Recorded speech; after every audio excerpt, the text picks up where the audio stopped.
certain compounds that you take are already highly bioavailable, Okay. but certain ones aren't. Like CBD, you only absorb at best about 10% of the CBD that you ingest. So for some of these compounds that have high cost but low bioavailability, you need some system to get that in, to get higher bioavailability, meaning more of that compound that you ingest gets into circulation and gets to your cells and to your target organs. So is that why there's some, hemp oil, CBD oils that are out there that are really expensive, have a really high, milligram count of CBD? Is that the reason you have to go crazy high, because they don't have the absorption? Yeah, exactly. And so people get caught into this whole, what's the percent CBD in this and how many milligrams is it? Right. The key is how much you get in. In fact, in the nutraceutical industry, we say you're not what you eat, you are what you absorb. Okay. And so getting that bioavailability in, so you get high blood levels and fast bioavailability. Fast bioavailability means that you get a very high peak in the blood, and it's at that peak dose that you're hitting the receptors, that you're hitting the gene targets that are turning up antioxidant function. That's where you get the effect. That's why so many people try this oil, and even though they could take more of a different more CBD in another form, they're getting the effect finally by taking it in this format. Yeah, Teresa, and you feel ours like immediately. Yeah, that's it. The immediacy of it is what I like to talk about. Right. Well, what are the other ingredients that you built into your formula? Is that a big part of the bioavailability? Or tell me about why you chose the ingredients you did. Absolutely. We're not just throwing fillers in to make a higher volume of a product. Right. Everything in this formula is meticulously chosen to create the bioavailability. It's creating little spheres, little droplets of CBD oil wrapped in a membrane of phosphatidylcholine, a water-soluble vitamin E, and suspended in a water glycerin matrix. So when you take a pump, you've got these nano-sized droplets going right through the mucous membranes, right into the capillaries inside your mouth, and when you swallow, the capillaries along your esophagus and your stomach and your upper small intestine, and right into circulation, and that gets this big dose of it into the blood, so you get that immediate peak dose, and the total bioavailability is 4 to 6 fold higher than any other CBD product. People ask about how much they should be taking of this. I take a ton of it every day. But for like a normal person, give us the guidelines. That's the beauty of this. There's no overdosing. The more the better in most circumstances. But you'll get a good effect on your life from even 2 pumps a day if you have to do that little. And we were talking about that high, quick bioavailability, that peak dose, which is very important. But that's only going to last, 3 to 4 hours, and then it's out of the system. So if you want to keep those levels up throughout the day, 2 to 4 pumps 3 times a day blankets the whole day with it. And that's the most common way that people are using it. Okay. Some people are only using it at night to calm things down, but usually that 2 to 4 pumps 3 times a day covers most problems you're trying to address. Okay.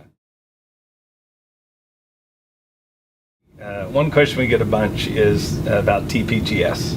Yeah. Where people say, oh, this is horrible, it's this this petroleum product. Or, it was made by Lucifer himself. Exactly, that's right, we borrowed it from him. So. Yeah. So TPGS, what is TPGS? TPGS is water-soluble vitamin E. And what people get afraid of is the part of it that's polyethylene glycol. And this is the part that makes it water soluble, and they associate it with things like polysorbate 80, polysorbate 60. These are food additives that have some negative aspects to them, but it's not the polyethylene glycol, it's actually the contaminants in it. And the cheap food grade polyethylene glycols have these contaminants in them. Okay. Now, why did they make TPGS? Why did they make a water soluble vitamin E? This was for children who were cholestatic. That means that that they can't make bile. And if they can't make bile, they can't emulsify vitamin E and absorb vitamin E. So these children were vitamin E deficient, potentially lethally deficient. Okay. They had to make something that they could take very large amounts of over a long period of time. In fact, they were taking 2 to 6 grams of TPGS per day for up to 2 years to replete their vitamin E stores. Wow. Now, that's 1,000 times more than you're taking in a lot of these dosages. Right. And to do this, they had to use an extremely high grade of ingredients, and these ingredients are 15 to 20 times more expensive than the food grade ingredients, and that's how they had these exquisite safety profiles. In fact, there's more safety data on the TPGS than there is on really any other ingredient other than maybe water in the formula, and there's more safety data on that than pretty much any other dietary supplement that's out there, and that was because of its use as a medical food in those situations. And as such, it's been used in dietary supplements and pharmaceutical formulations as a solubilizer, and that's where we got that. That's why we use that. That's why a guy like me, who was an organic farmer for years, I wasn't even just organic, I was biodynamic, like serious. That's why I can get behind such an ingredient. All right, a couple more questions on ingredients. What about the phospholipids? So phospholipids are parts of cell membranes, and in fact these are the same components that you make your own cell membranes out of. In our case, using them as an ingredient, they've been isolated from sunflower seed oil. In oil refining, there's what's called lecithin, which is about 15 to 20% phosphatidylcholine, and that gets refined upward until we have a product that's about 95% pure phosphatidylcholine, and that's the basis of our delivery system. That's the core of the membrane, or the core ingredient in the membrane that's wrapping around these little nano droplets of CBD oil. And the beauty of that is the delivery device itself is a great nutrient. In fact, we use just pure phosphatidylcholine all the time for liver health, for brain health, for building all the membranes in your body, and building membranous organelles like mitochondria, which are just built out of phospholipids, and they drive all the reactions in the cell. So here you have a carrier that's creating the bioavailability, right, but it's a nutrient in its own. Okay. Is it tough to work with the molecule? Is it tough to work with CBD?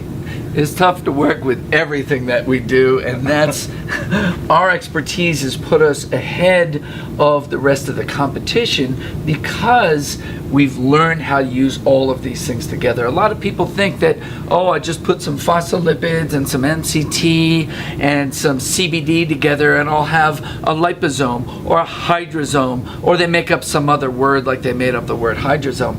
Right. And we've looked at these products and they're inherently unstable. You put them in a centrifuge, they break into all these different layers, and all they really are is mixtures. They may give a little bump in bioavailability, but it's really small. You really need the expertise to create these distinct, discrete particles in a totally stable system that's stable for years in order to get reproducible, effective increases in bioavailability. So there's no one else really in the world doing nano-emulsified oil at this point? No, not commercially. There might be a couple of guys in the universities in Israel who know how to do this, but in the commercial market, there is nobody who knows how to do this except us.